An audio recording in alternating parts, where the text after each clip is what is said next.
बुद्ध की प्रेरक कहानियाँ।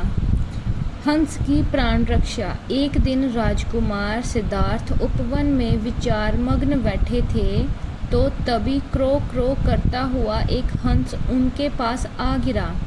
किसी निर्दयी शिकारी ने तीर चलाकर उनके प्राण लेने का प्रयास किया था। राजकुमार ने दयावश उनके पंखों में लगा तीर निकालकर घाव धोया और उसे जल पिलाया। जल पीकर जैसे हंस के प्राण लौट आए, इतने में ही शिकारी दौड़ता हुआ वहां आ पहुंचा। वह सिद्धार्थ का चचेरा भाई देवदत्त था। सिद्धार्थ देवदत्त आते ही बोला, ये हंस मुझे दे दो, मैंने इसका शिकार किया है। नहीं देवदत्त, सिद्धार्थ विनम्रता से बोले, मैं ये हंस तुम्हें नहीं दे सकता, तुम इसे मार डालोगे। मैं इसे मारूं या छोड़ दूं? देवदत्त बोला, ये मेरा शिकार है।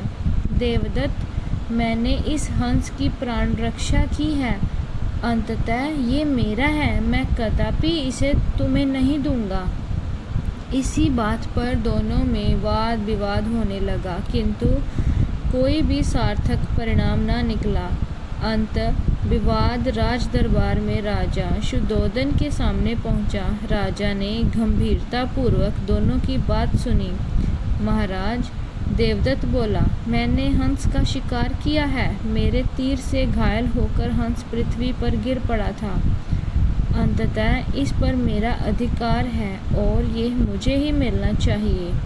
अब राजा शुद्धोधन ने सिद्धार्थ का पक्ष सुना। महाराज, सिद्धार्थ ने कहा, ये हंस पृथ्वी पर मरणासन अवस्था में पड़ा हुआ था। यदि मैं इसके पंखों में से तीर निकालकर इसका उपचार न करता तो संभावित ही यह तभी प्राण त्याग देता। मैंने इसकी प्राण रक्षा की है, अंततः इस पर मेरा अधिकार है और ये मेरे पास ही रहना चाहिए। राजा ने इस विवाद पर दरबारियों के विचार भी सुने।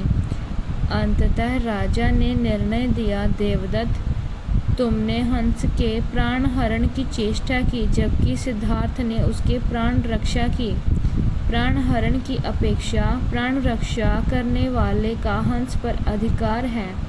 अंततः ये हंस सिद्धार्थ का है।